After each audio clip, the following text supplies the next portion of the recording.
Assalamualaikum warahmatullahi wabarakatuh.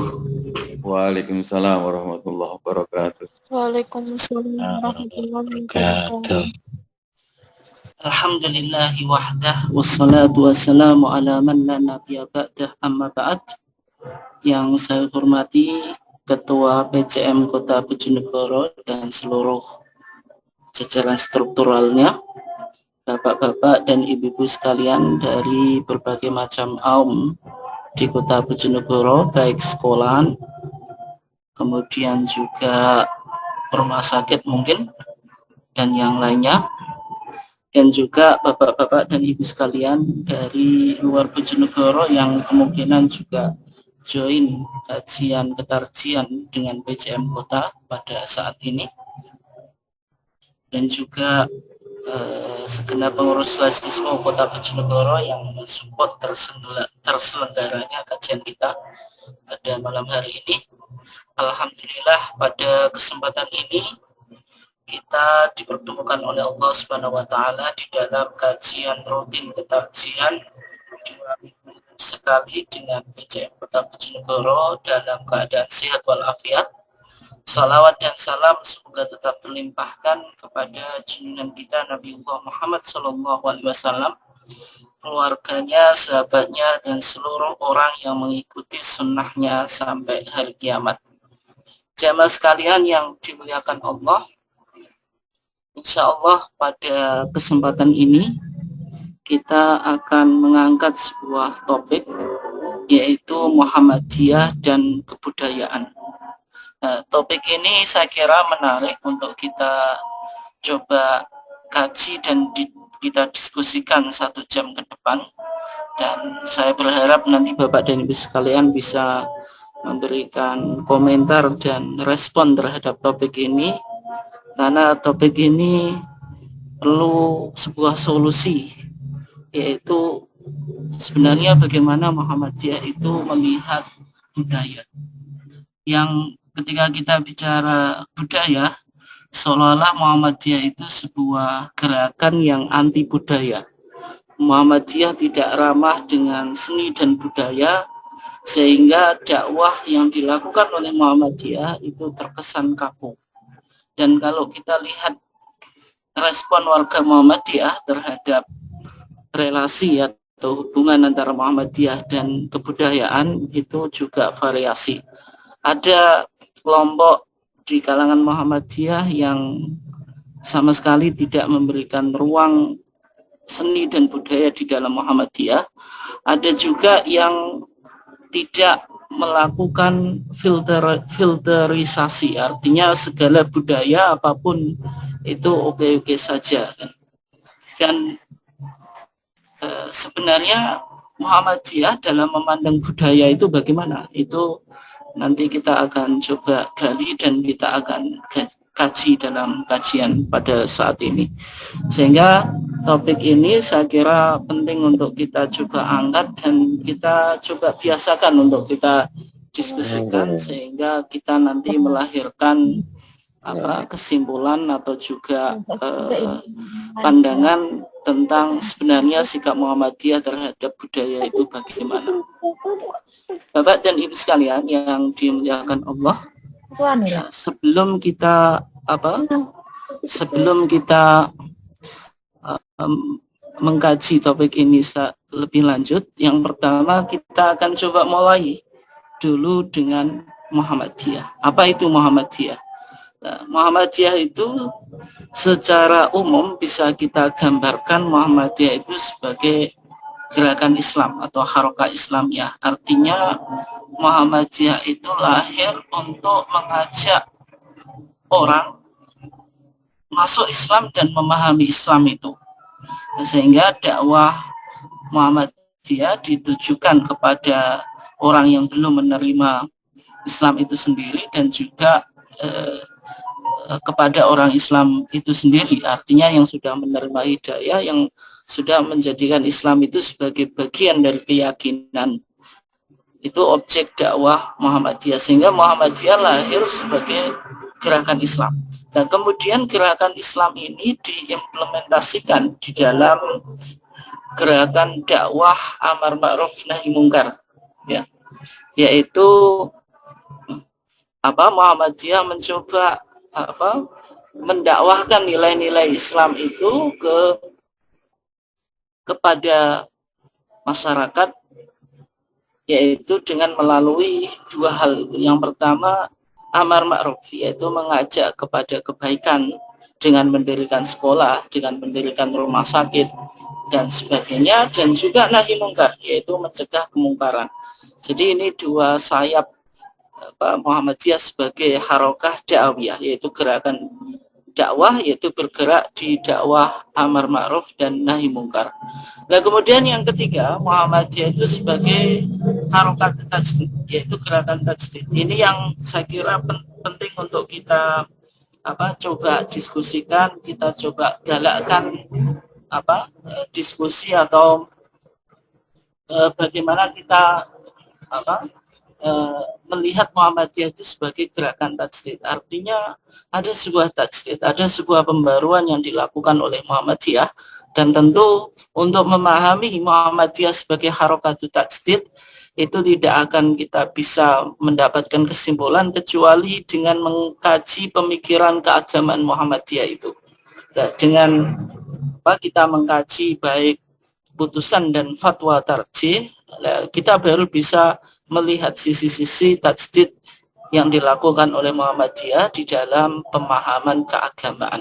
Ya, tajdid di dalam Muhammadiyah itu sebagaimana yang sering sudah kita sampaikan, yaitu artinya tajdid itu yang pertama purifikasi itu dilakukan oleh Muhammadiyah dalam bidang akidah dan ibadah, yang mana dalam bidang akidah itu tidak boleh akidah Muhammadiyah terdiagnosa, yaitu adanya sebuah penyakit akidah yang diistilahkan di dalam Muhammadiyah dengan sebutan TBCS. Nanti kita lihat ya. Kemudian yang kedua, tajdid di dalam Muhammadiyah itu tidak hanya artinya purifikasi. Kalau purifikasi itu lebih kembali pada Al-Quran dan Sunnah, dan ini yang menjadi jargon atau slogan Muhammadiyah sejak awal dan juga sering disampaikan oleh Bayi Ahmad Dahlan tentang pentingnya aruju ilal Quran wa Sunnah, kembali pada Quran dan Sunnah. Kemudian yang kedua yaitu modernisasi atau dinamisasi, ini dilakukan oleh Muhammadiyah dalam bidang muamalat duniawiyah, yaitu Muhammadiyah bisa bersikap kreatif dan inovatif sesuai dengan perkembangan zaman dan ilmu pengetahuan. Nah, kemudian kalau kita lihat tujuan Muhammadiyah itu menegakkan dan menjunjung tinggi agama Islam.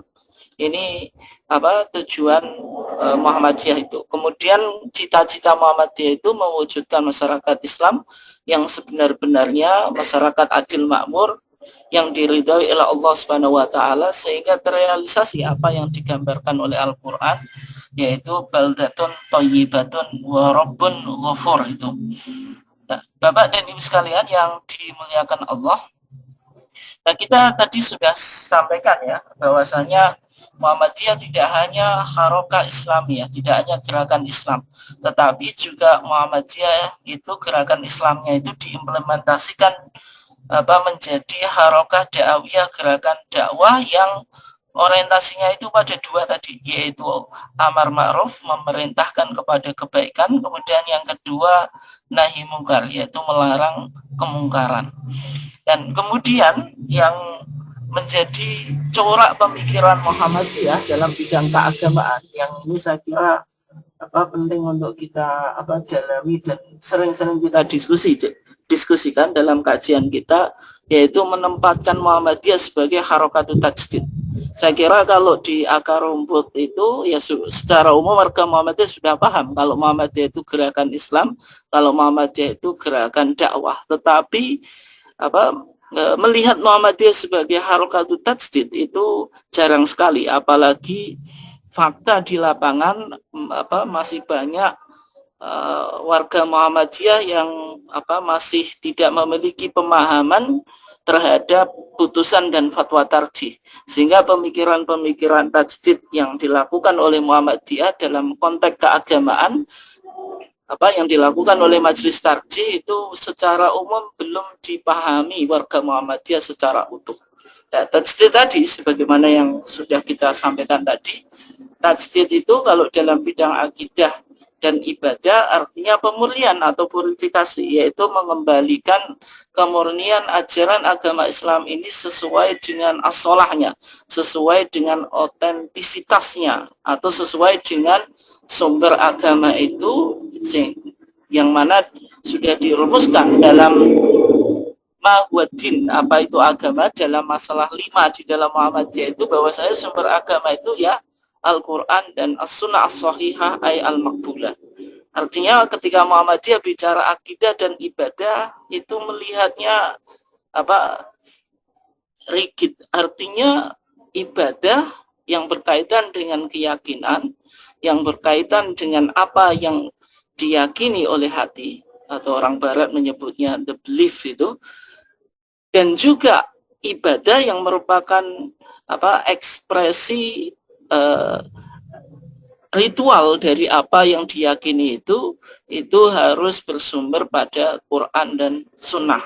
Tetapi kalau konteksnya itu di dalam muamalah dunyawiyah, yang mana ketika Muhammadiyah mendefinisikan muamalah dunyawiyah itu, yaitu ketika itu Muhammadiyah menjawab mahiyat dunya, apa itu dunya, maka dalam masail khams, masalah 5 di dalam tarjih kita yang disebut dunia itu ya al-umur allati lam yub'ats li ajlihal anbiya, adalah perkara-perkara yang bukan menjadi tugas para nabi. Yaitu ketika Muhammadiyah memahami apa yang dimaksud oleh sabda Nabi, antum a'lamu bi umuri dunyakum.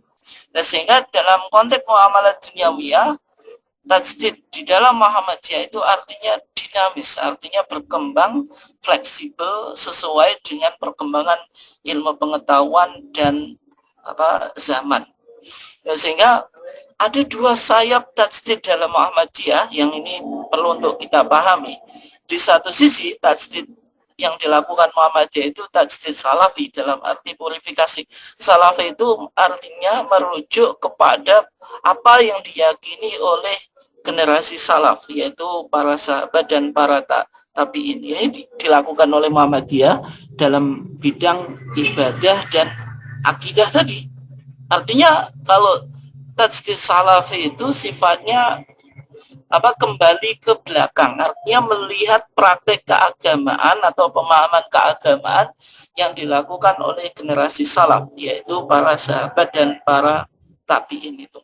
Tetapi dalam konteks muamalah dunyawiyah, tajdid Muhammadiyah itu tajdid khalafi. Kalau tajdid khalafi itu melihat ke depan, artinya melakukan dinamisasi, berkembang sesuai dengan ilmu pengetahuan dan perkembangan zaman. Dan saya kira ini keunikan ya, gerakan Muhammadiyah itu. Muhammadiyah tidak hanya tajdidnya itu salafi sehingga menjadi gerakan yang puritan saja, tetapi di sisi yang lain Muhammadiyah juga memiliki sayap tajdid, yaitu tajdid khalafi, yaitu Muhammadiyah bisa menjadi gerakan modernis yang sangat kontekstual dan sangat progresif di dalam melihat perkembangan zaman gitu. Jamaah sekalian yang dimuliakan Allah, nah, ketika kita bicara tentang tauhid, yaitu tauhidullah, yaitu tauhid kepada Allah, sebenarnya kalau kita lihat di dalam putusan tarjih kita di Solo tahun 1929 tentang al-iman billahi azza wa jalla, di sana Muhammadiyah di dalam memahami Allah itu melihat Allah itu bagaimana? Yang pertama, di dalam rumusan teologi Muhammadiyah ketika bicara tentang iman kepada Allah, di sana dikatakan yajibu alaina an nu'mina billahi rabbina, wajib bagi kita beriman kepada Allah. Allah itu yang pertama dikatakan apa? Rabbina. Artinya orang yang beriman itu harus melihat Allah itu memiliki rububiyah. Rububiyah itu bahwasanya Allah yang menciptakan alam semesta ini, Allah itu ar-razik yang memberikan rezeki, Allah itu Malik yaitu pemilik atau juga raja. Itu beriman tentang rububiyatullah. Nah kemudian ketika kita meyakini tentang rububiyatullah, yaitu ketuhanan Allah, maka ketuhanan Allah itu tidak hanya cukup dengan kita mengakui Allah sebagai Khalik, pencipta alam semesta ini, kemudian Razik, memberi rizki, dan juga Malik, pemilih atau raja yang menguasai alam semesta ini, tetapi juga harus menempatkan uluhiyatullah. Uluhiyatullah itu yaitu menjadikan pusat ibadah kita itu hanya ditujukan kepada Allah. Artinya tidak cukup mengakui rububiyah tanpa uluhiyah. Artinya kita tidak menyerahkan atau tidak melakukan ibadah yang hanya ditujukan kepada Allah, sehingga kita menempatkan di situ Allah itu sebagai ma'bud, zat yang disembah. Dan ketika kita meyakini rububiyatullah, kemudian uluhiyatullah, disitulah Allah itu adalah al-haq. Allah itu adalah Tuhan yang sebetulnya, Tuhan yang menciptakan alam semesta, dan juga Tuhan yang menjadi pusat peribadatan semua yang diciptakan itu. Itu pandangan tauhid yang dirumuskan di dalam Kitabul Iman di dalam HPT kita tahun 1929 di Solo. Dan kemudian Bapak dan Ibu sekalian yang dimuliakan Allah, ketika tadi ketika tadi kita bicara tentang iman atau tauhid dalam pandangan Muhammadiyah, dan kita sekarang lihat ada penyakit yang merupakan penyakit-penyakit akidah atau tauhid. Di dalam Muhammadiyah, penyakit-penyakit ini diistilahkan dengan TBCS, yaitu yang pertama takhayul, yaitu khayalan kesialan. Kemudian B-nya itu bid'ah, melakukan inovasi di dalam agama. Kemudian C-nya itu khurafat, yaitu meyakini mitos atau cerita mistik. Kemudian S-nya itu syirik, yaitu lawannya tauhid. Nah, sehingga kalau kita lihat di dalam TJA, Tanya Jawab Agama, jilid 6, halaman 146, maka di sana dijelaskan apa itu yang disebut takhayul. Takhayul itu kita menghayal kesialan. Misalnya ada sebuah kepercayaan, adanya khayalan, misalnya ada musibah, ada bencana, dan sebagainya yang dibawa oleh makhluk Allah.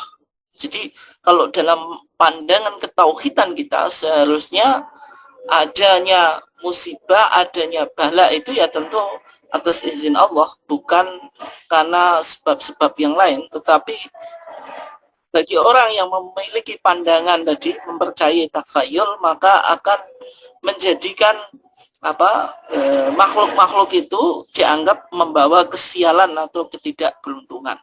Ya misalnya keyakinan tentang kucing, ketika misalnya kita naik mobil, kemudian mobil kita itu kita tabrak, atau kucing itu kita tabrak, akhirnya kucing itu diambil kemudian dikuburkan, dikasih mori gitu. Dianggap kalau tidak dilakukan semacam itu, nanti mobil kita akan nabrak orang. Dan giliran mobil kita nabrak orang, kemudian kita tinggal lari.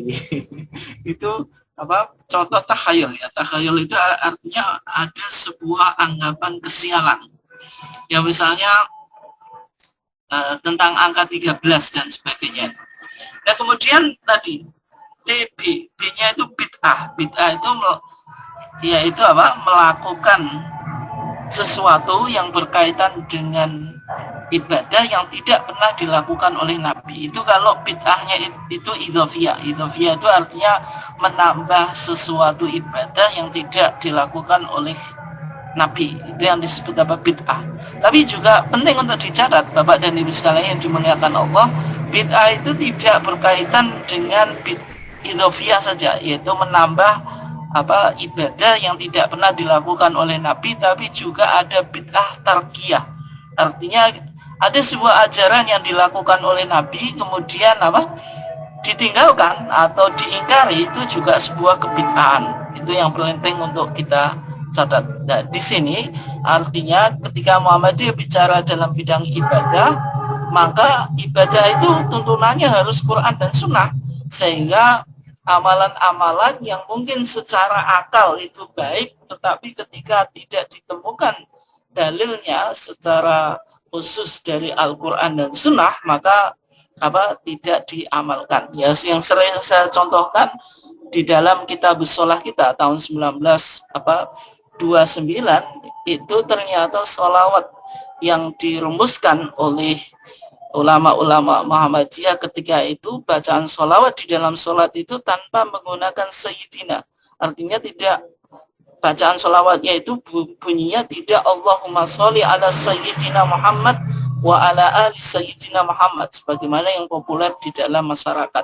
Meskipun kata sayyidina yaitu tuan kita, atau dalam bahasa Jawa itu bendoro kita, artinya menempatkan Nabi itu dengan gelar yang mulia. Nah, ketika posisi Nabi itu sebagai khairul khalqi, sebaik-baik manusia, maka tidak pantas kita menyebut Nabi dengan sebutan yang mungkin tidak sopan. Kalau orang Jawa itu menyebutnya jangkar. Nah, itu memang betul secara pendekatan akal atau secara pendekatan pendekatan irfani atau burhani. Tetapi dalam konteks ibadah, maka kembali pada hukum asal ibadah, bahwasanya al-aslu fil ibadah at-tahrim. Hukum asalnya ibadah itu haram hatta yadullat dalilu ala amriha, sampai ada dalil yang memerintahkannya. Sehingga dalam konteks ibadah maqdoh, maka Muhammadiyah tidak dalam sholat tidak menggunakan bacaan sayyidina. Tetapi dalam konteks di luar sholat atau di luar ibadah maqdoh, maka penggunaan sayyidina itu boleh-boleh saja. Nah, ini ketika Muhammadiyah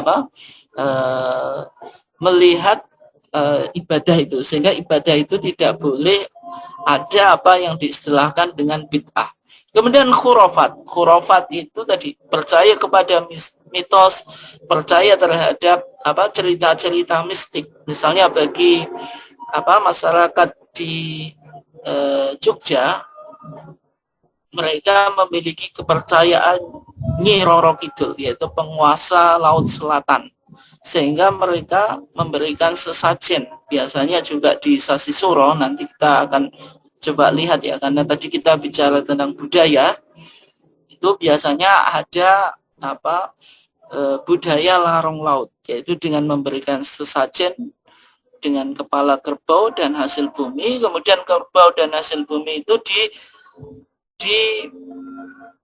dilarungkan ke laut, artinya dijadikan sesajen laut itu. Nah, semacam itu kepercayaan yang disebut dengan khurafat. Dan mungkin bagi masyarakat kita yang kita hidup di desa itu, ada masih banyak desa-desa yang memiliki punden, dan biasanya dilakukan manganan atau juga nyadran atau sedekah bumi, yang itu juga dikasih sesajen. Itu bentuk khurafat. Atau juga misalnya ada dewi yang menyebabkan kesuburan tanaman, itu yang disebut dengan Dewi Sri, sehingga ada sesajen yang berupa wiwit dan sebagainya itu. Nah, itu yang disebut khurafat. Jamaah sekalian yang dimuliakan Allah, ini mohon maaf saya minum dulu ya.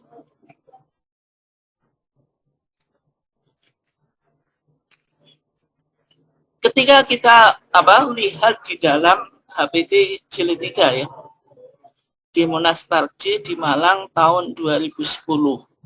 Di sana ada pembahasan bahwasanya dalam pandangan Muhammadiyah, agama itu sumber budaya.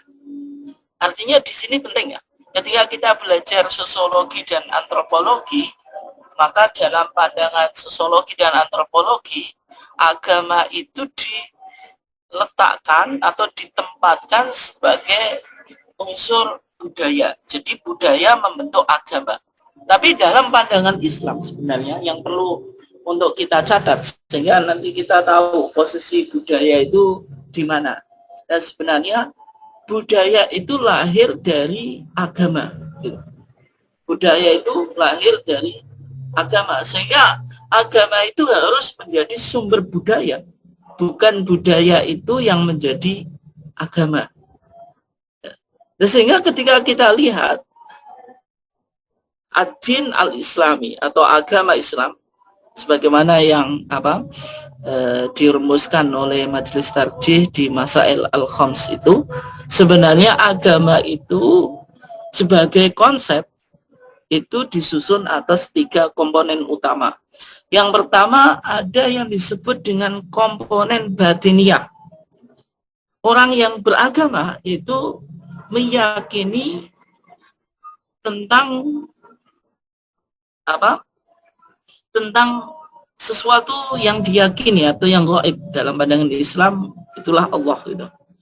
Nah, ini yang diyakini di dalam hati atau di batin itu sebenarnya esensi ketauhidan.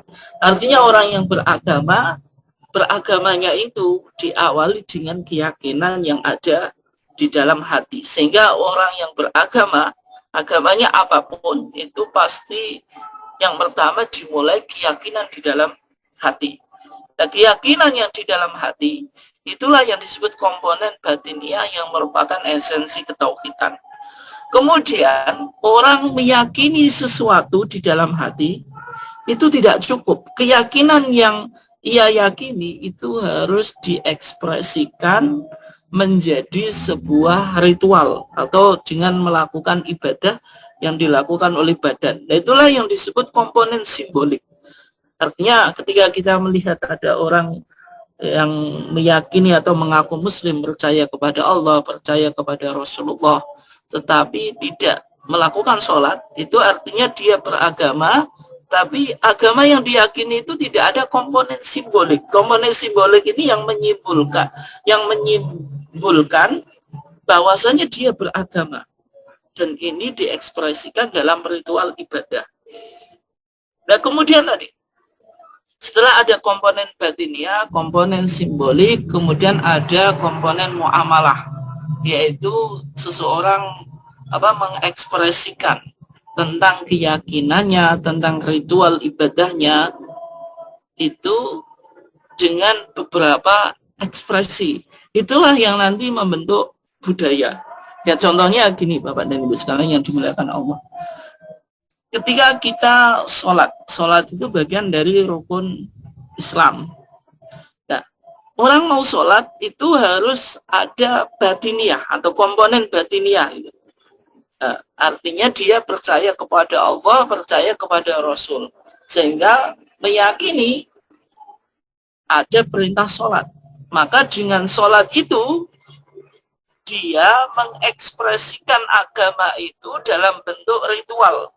Dan ketika dia mengekspresikan agama itu dalam bentuk ritual, itulah disebut komponen simbolik. Dan kemudian orang sholat itu butuh masjid misalnya. Maka masjid itu tempat sholat. Yang masjidnya itu tempat sholat, itu nanti dia akan membangun sebuah masjid dengan mungkin desain dan arsitek yang bermacam-macam atau bervariasi sesuai dengan masjid itu berkembang. Itulah yang membentuk budaya. Sehingga bangunan masjid dari satu tempat ke tempat yang lain itu berbeda. Meskipun kalau kita melihat bangunan masjid di Indonesia itu secara umum mengikuti arsitek bangunan gaya Arab. Tetapi tidak selalu. Misalnya di Jawa Tengah masjid itu banyak yang masjid joglo. Kemudian kalau kita lihat bangunan masjid di barat itu tidak model Timur Tengah. Artinya masjid itu bisa berkembang. Arsitek masjid itu bisa berbeda-beda dari satu tempat ke tempat yang lain. Nah, itulah yang nanti akan membentuk sebuah budaya gitu. Oke. Jamaah sekalian yang dimuliakan Allah Subhanahu wa taala. Nah, ketika kita tadi bicara tentang dakwah yang mana tiga karakteristik gerakan Muhammadiyah tadi. Muhammadiyah sebagai harokah Islamiyah, gerakan Islam. Kemudian yang kedua sebagai harokah da'awiyah, gerakan dakwah amal ma'ruf nahi mungkar. Nah, sebenarnya sudah ada kesadaran di kalangan Muhammadiyah bahwasanya Muhammadiyah itu perlu untuk melakukan dakwah secara kultural. Artinya menjadikan budaya itu sebagai media dakwah. Artinya dakwah itu bisa melalui sebuah budaya, sehingga kita menyampaikan pesan-pesan agama itu mudah diterima. Nah, ketika agama itu disampaikan secara monoton dan cenderung kontras dengan budaya, maka respon orang untuk menerima dakwah itu semakin kurang. Tetapi ketika dakwah itu dikemas melalui sebuah budaya, maka dakwah itu akan lebih efektif. Nah, budaya ini macam-macam. Misalnya ketika kita bicara musik, ya tentu ada sekarang musik religi. Artinya musik yang mungkin pesan-pesan yang disampaikan itu hanya menghibur, sifatnya hanya entertainment. Tetapi ketika muncul musik religi, itu ada pesan-pesan Islami, ada pesan-pesan moral, ada pesan-pesan yang sesuai dengan nilai agama. Kemudian di mode, di fashion, ini juga penting. Misalnya bagi ibu-ibu, ya tentu muslimat itu harus menutup aurat. Tetapi di situ boleh ada fashion, ada style, model pakaian. Ya tentu style itu syaratnya ya tidak boleh menonjolkan aurat, kemudian tidak boleh memicu syahwat dan sebagainya. Artinya model pakaian itu boleh-boleh saja berkembang, kemudian macam-macam. Dan kemudian juga saya kira penting untuk kita melihat budaya yang macam-macam ini, yang harus dijadikan sebagai media untuk dakwah. Nah, ketika kita tadi bicara tentang dakwah kultural di Muhammadiyah, maka sebenarnya ada prinsip-prinsip budaya yang ada di dalam Islam, yang mana kebudayaan itu harus yang pertama disandarkan pada nilai-nilai tauhid dan tidak boleh mengandung unsur-unsur TBCS. Ini semua budaya yang berkembang harus didasarkan pada tauhid value, nilai tauhid, dan juga tadi tidak ada unsur-unsur TBCS. Kemudian juga menjunjung nilai akhlakul karimah. Ada budaya-budaya yang tidak sopan, sehingga tidak sopan, tidak ada akhlak karimah ini tentu tidak sesuai dengan agama Islam, meskipun itu dianggap baik mungkin di sebuah komunitas. Kemudian budaya harus mendatangkan manfaat dan tidak mengandung mudharatan. Misalnya berbagai macam budaya yang di situ ada pemborosan, itu juga harus dikaji ulang dan harus dilihat secara kritis.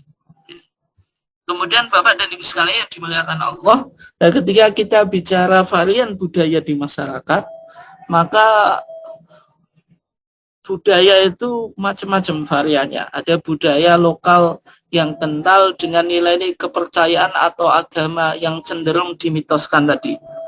Bagi masyarakat Jawa, masyarakat petani meyakini ada Dewi Kesuburan tadi yang disebut dengan Dewi Sri, sehingga supaya menghasilkan panen yang banyak maka harus membuat bibit tadi atau sesajen yang ditaruh di pojokan-pojokan sawah itu.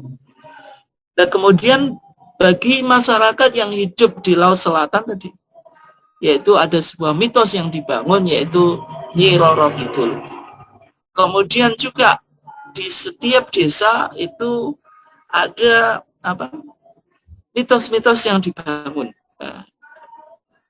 Dan sehingga melahirkan budaya, nanti ada punden, kemudian memunculkan sedekah bumi dan sebagainya gitu.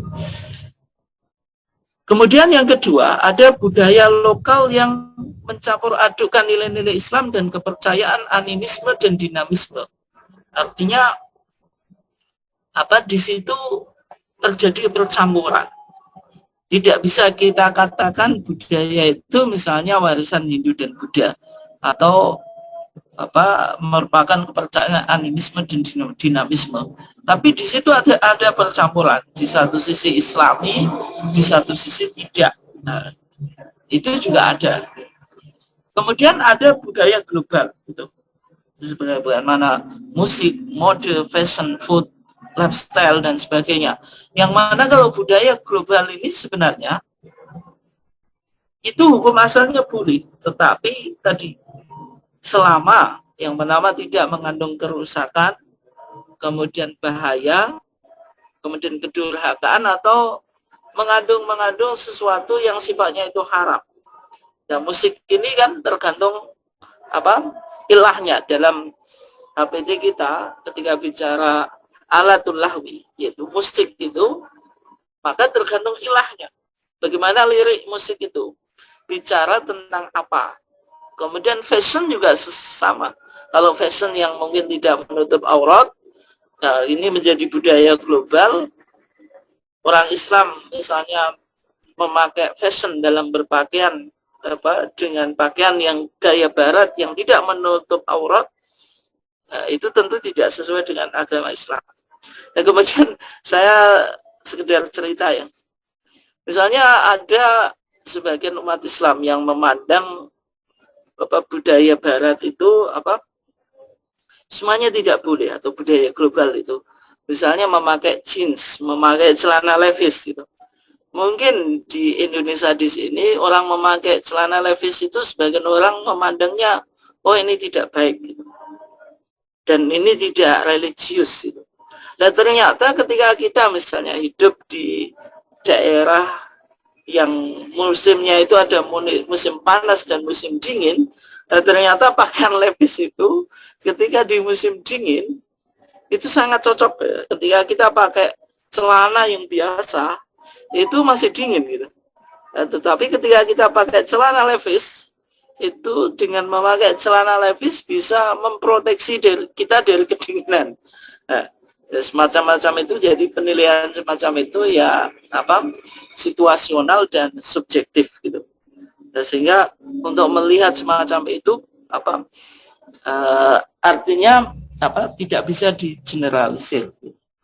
Nah, kemudian Bapak dan Ibu sekalian yang dimuliakan Allah, ini topik yang penting sekali dan juga ini sudah dirumuskan oleh Majelis Tarjih di dalam tuntunan seni dan budaya di Munas Malang tahun 2010 itu. Di sana Muhammadiyah bicara tentang klasifikasi budaya. Maksudnya budaya dilihat dari segi sesuai dengan syariat atau tidak gitu.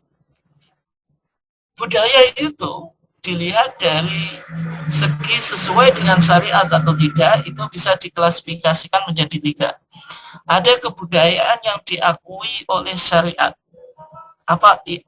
Budaya yang bagaimana ini? Yaitu semua kebudayaan dan hasil karya manusia yang tidak bertentangan dengan nas-nas Al-Quran dan Sunnah Makbulah. Sehingga di sini syariat mengakomodir budaya ini dan mengafirmasi budaya ini, sehingga di kalangan ahli fikih muncul sebuah kaidah yang disebut al-adatu muhakkamah. Adat atau custom atau tradisi itu bisa menjadi sumber hukum. Artinya adat dan tradisi di sini yang tidak kontradiksi dengan syariat atau syariat itu tidak berbicara tentang hukum sesuatu itu. Nah, untuk memudahkannya kita coba lihat contohnya. Contoh yang misalnya yang pertama, yaitu penentuan mahar untuk istri gitu. Ya, misalnya mahar. Mahar itu sebelum kita masuk di sini, mahar itu maksimal berapa gitu.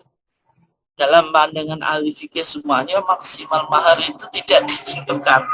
Tetapi minimal ini yang ditentukan. Misalnya dalam madzhab Malik itu harus rubu' dinar, seperempat dinar. Dalam madzhab Abu Hanifah itu asyratu danair, yaitu 10 dinar. Tapi kalau menurut madzhab Syafi'i dan Ahmad, maka minimal tidak ada batasannya. Sehingga kita yang kebetulan hidup di Indonesia yang notabene-nya bermadzhab Syafi'i itu enak. Sehingga laki-laki cukup nikah dengan seperangkat alat sholat itu. Ya, karena dalam madzhab Syafi'i minimal mahar itu tidak ditentukan. Nah, kemudian misalnya ada sebuah kasus, seseorang laki-laki menikah perempuan. Ketika akad nikah, maka tidak disebutkan atau ditentukan maharnya. Nikah semacam itu sah atau tidak? Ya, jawabannya sah. Itu yang disebut nikah tafwid. Tetapi ketika laki-laki tadi mau berhubungan dengan istrinya, maka harus menentukan maharnya. Maksudnya jumlah maharnya. Dan ketika menentukan jumlah maharnya itu berapa? Gitu. Padahal tadi di akadnya tidak disebutkan. Maka yang semacam itu dikembalikan kepada adat budaya setempat dalam menentukan ukurannya. Itu yang disebut mahru al-mithal. Nah, sehingga di sini para ulama memiliki beberapa pandangan. Mahrul mithal itu bagaimana ya tadi? Ada yang melihat sesuai adat yang terjadi di masyarakat itu, maksudnya besar maharnya, atau bisa melihat kepada asobah. Asobah itu misalnya kalau punya saudara, kakak atau adiknya dulu ketika menikah berapa maharnya. Itu yang disebut mahru al-mithal. Kemudian yang kedua, contoh penggunaan adat ya. Misalnya nafkah. Seorang laki-laki ketika menikah itu kewajiban memberikan nafkah kepada istri. Nah, besar nafkah itu berapa? Apakah sehari misalnya nilai rupiahnya 50.000 atau misalnya 20.000 atau 100.000? Dan semacam itu tidak ada ketentuannya di dalam syariat. Dan di sini syariat mengakomodir adat. Sehingga pemberian nafkah seorang laki-laki kepada istrinya itu sesuai dengan daerah setempat. Gitu. Itu contoh al-adah muhakkamah. Kemudian yang ketiga, pembangunan masjid. Sebagaimana yang sudah kita singgung tadi ya. Desain masjid atau arsitek masjid itu berkembang sesuai dengan adat. Sehingga desain itu boleh mengikuti adat setempat. Tetapi yang penting masjid itu bisa difungsikan sebagai tempat sholat. Itu saja. Adapun desainnya, arsiteknya itu bisa berkembang mengikuti adat gitu. Nah, kemudian ini penting ya. Ketika kita bicara urf atau adat atau tradisi. Nah, ini sebenarnya panjang ya, tapi saya langsung singkat saja. Urf, tradisi yang bisa menjadi sumber hukum itu ada yang disebut dengan urf sahih, ada urf fasid. Urf sahih itu tradisi atau adat yang sesuai dengan syariat, artinya tidak bertentangan dengan syariat, sebagaimana yang kita sebutkan tadi. Tapi tidak semua adat itu bisa dijadikan sumber, karena ada urf fasid, yaitu tradisi atau budaya yang fasid, yang rusak. Ini yang nanti kontras dengan syariat kita. Nanti kita coba lihat contohnya ya. Tapi sebelumnya kita bahas yang kedua. Klasifikasi adat tadi atau klasifikasi budaya dalam Muhammadiyah tadi, yang pertama adat atau budaya yang tidak kontradiksi dengan syariat. Yang kedua, kebudayaan yang pada mulanya bertentangan dengan syariat lalu diperbaiki sehingga sesuai dengan syariat. Ini artinya Islam itu datang itu tidak langsung menghilangkan budaya atau adat setempat, tapi terkadang Islam mengakomodir budaya itu tetapi disesuaikan dengan nilai-nilai ketauhidan Islam. Ya, contohnya bangsa jahiliyah sebelum datangnya Islam itu sudah mengenal yang disebut dengan syair atau asyar, itu lantunan-lantunan puji-pujian ya. Yang mana dalam syair-syair jahiliyah itu ada yang memuji, misalnya nama-nama dewa atau nama-nama sesembahan di masa jahiliyah, Lata, Uzza dan sebagainya. Yang semacam itu ketika Islam datang, Islam tidak langsung mengharamkan melantunkan syair, tetapi Islam tetap memperbolehkan bahwasanya syair-syair ini masih tetap boleh dilantunkan selama tidak ada nilai kesyirikan. Dan juga di dalam sebuah hadis ya, ketika Nabi ditanya tentang tentang ruqyah, tentang jambi-jambian atau suwuk yang dilakukan oleh para sahabat di masa jahiliyah. Apakah ruqyah? Orang Jawa juga punya suwuk kan ya. Suwuk ini itu boleh atau tidak? Maka Nabi mengatakan suwuk di masa jahiliyah itu boleh selama tidak ada unsur kesyirikannya. Nah, ini artinya apa? Islam itu tadi ketika melihat sebuah adat yang awalnya bertentangan dengan syariat itu tidak langsung adat atau budaya itu ditolak, tetapi diakomodir, kemudian diperbaiki dan diberikan nilai-nilai Islam. Dan itu sebagaimana yang dilakukan oleh Wali Songo, yaitu nama wali yang jumlahnya 9 yang menyebarkan Islam di Jawa. Maka dakwah yang dilakukan itu melalui kesenian atau melakukan islamisasi. Misalnya ada seni wayang. Nah, kesenian wayang ini yang asalnya dulu cerita-ceritanya masih Hindu. Ada Ramayana, kemudian ada Mahabharata dan sebagainya. Kemudian ketika para wali songo ini menggunakan wayang sebagai media dakwah, maka cerita-cerita wayang itu diislamkan. Sehingga tadi menjadikan cerita-cerita itu menjadi Islami. Maka semacam ini boleh gitu. Kemudian yang ketiga itu kebudayaan yang bertentangan dengan syariat. Artinya semua hasil karya manusia yang menyalahi nas-nas Al-Quran dan As-Sunnah As-Sahihah dan mengandung unsur-unsur TBC, kezaliman dan hal-hal negatif, itu yang disebut dengan kebudayaan yang bertentangan dengan syariat.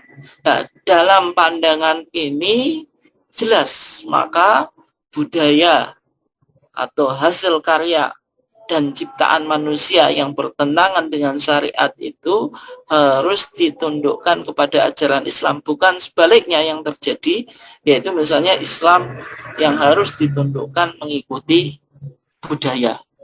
Artinya sikap Muhammadiyah terhadap budaya ini tiga ini. Ketika melihat budaya, apakah budaya itu sesuai dengan syariat sehingga berlaku al-adah muhakkamah itu, atau misalnya budaya tadi pada awalnya bertentangan dengan syariat tapi sudah dilakukan islamisasi gitu. Sehingga nilai-nilai yang bertentangan dengan ketauhidan itu sudah tidak ada.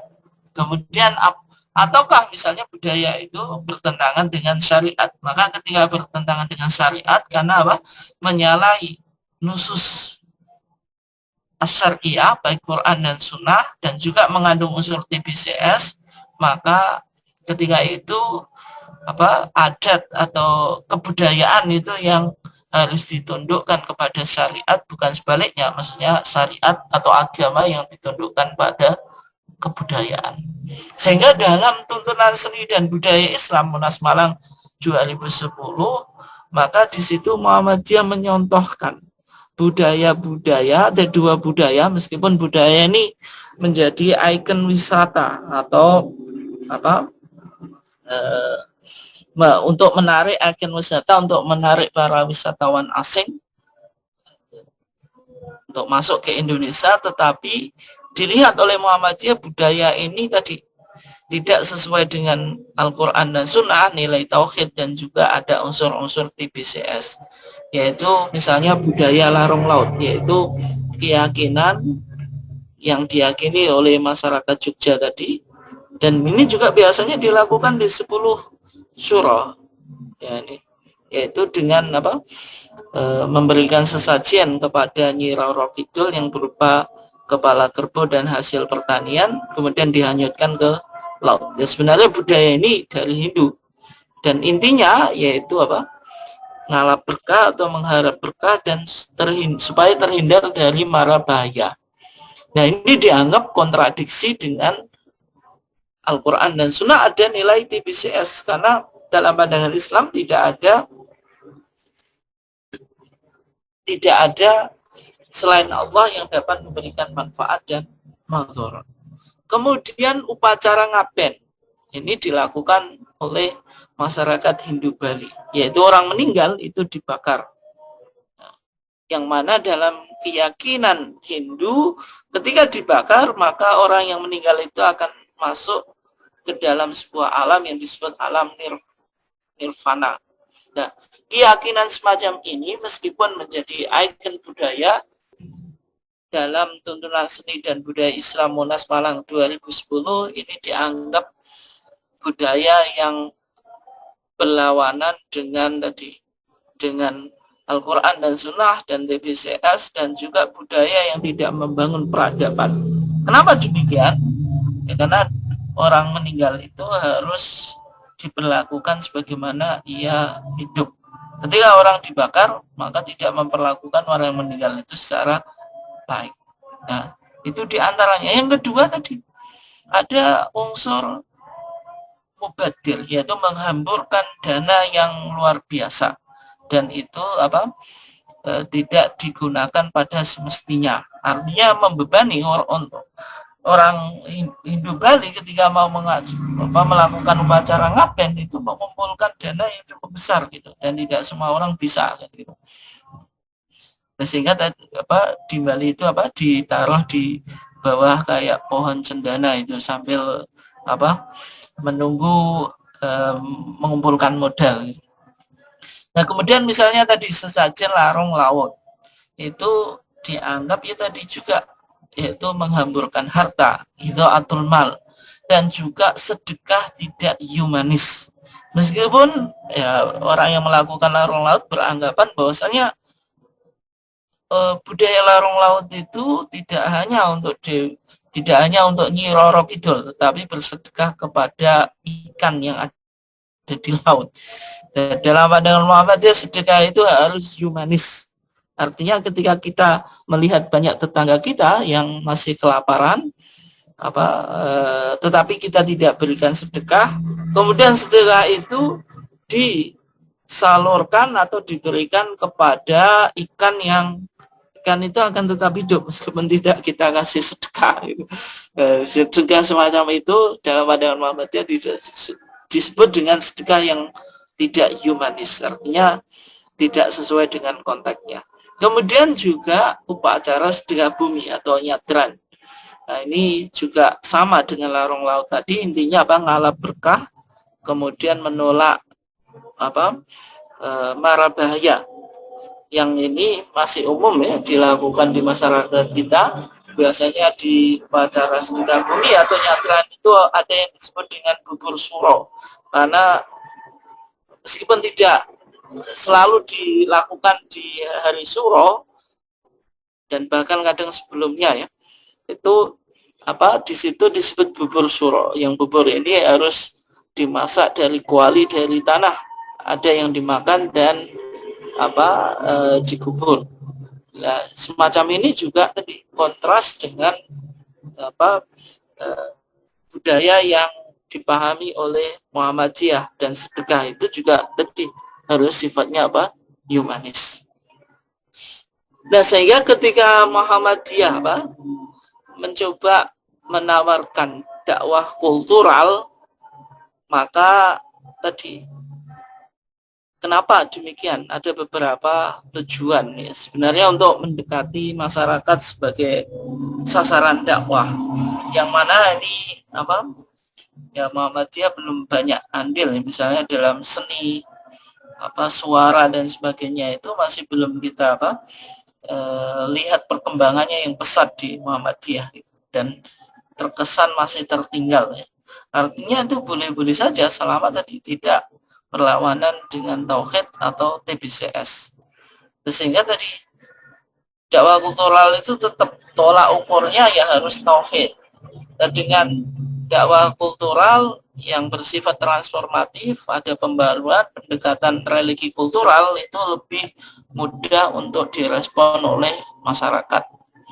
Ya.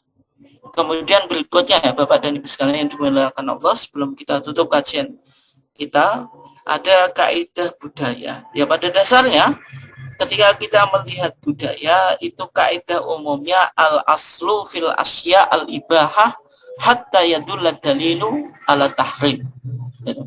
Hukum asal segala sesuatu itu boleh sampai ada dalil yang mengharamkan. Karena budaya itu lahir dari ekspresi orang yang beragama di dalam konteks muamalat duniawiyah. Jadi orang beragama tadi, agama dalam pandang Muhammadiyah ada 3 komponen tadi. Orang yang beragama itu ada komponen batiniah, yaitu keyakinan di dalam hati. Komponen batiniah ini kemudian diekspresikan menjadi sebuah ritual ibadah. Kemudian ritual ibadah ini nanti melahirkan komponen muamalat, dan ketika agama sudah masuk di dalam konteks muamalat duniawiyah, maka akan melahirkan sebuah budaya gitu. Nah, sehingga budaya yang diapresiasi oleh Muhammadiyah, kesimpulan kajian kita, ya tentu yang pertama sesuai dengan nilai-nilai Islam dan tidak bertentangan dengan Al-Quran dan As-Sunnah Maqbulah.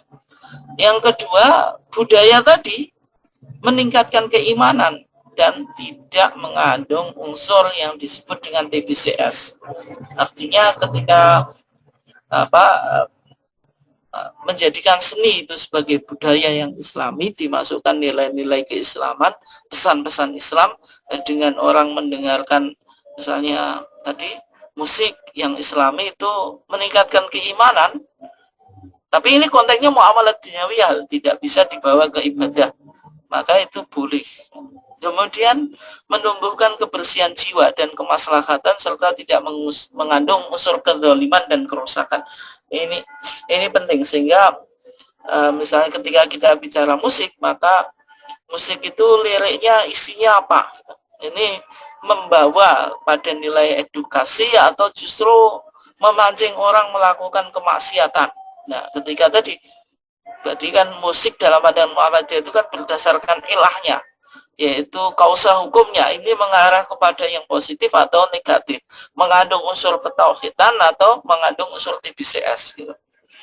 Kemudian yang keempat, menghasilkan kebajikan dan menambah ingat kepada Allah dan tidak mengandung unsur maksiat dan melalaikan. Ini contohnya ketika ulama abad pertengahan misalnya mengharamkan catur, disebut satranji. Ya alasan mereka mungkin pada waktu itu sangat kontekstual, karena ketika orang bermain catur maka akan menyebabkan lalai beribadah. Maka ketika kita lihat di buku-buku kitab kuning itu hampir semua ulama itu mengharamkan apa yang disebut dengan satranji. Satranji itu catur. Tapi dalam konteks sekarang catur itu bisa menjadi perlombaan. Artinya bukan catur itu keharamannya bukan pada zatnya, tetapi ketika catur itu menyebabkan seseorang lalai, misalnya waktunya sholat kemudian tidak sholat, ketika orang suka catur, etos kerja menjadi berkurang, yang seharusnya bekerja untuk menafkahi istri dan anak, kemudian karena hobi catur, waktunya habis di situ, dan semacam itu bisa menjadi haram. Ya, mungkin Bapak dan Ibu sekalian, itu kajian kita pada malam hari ini.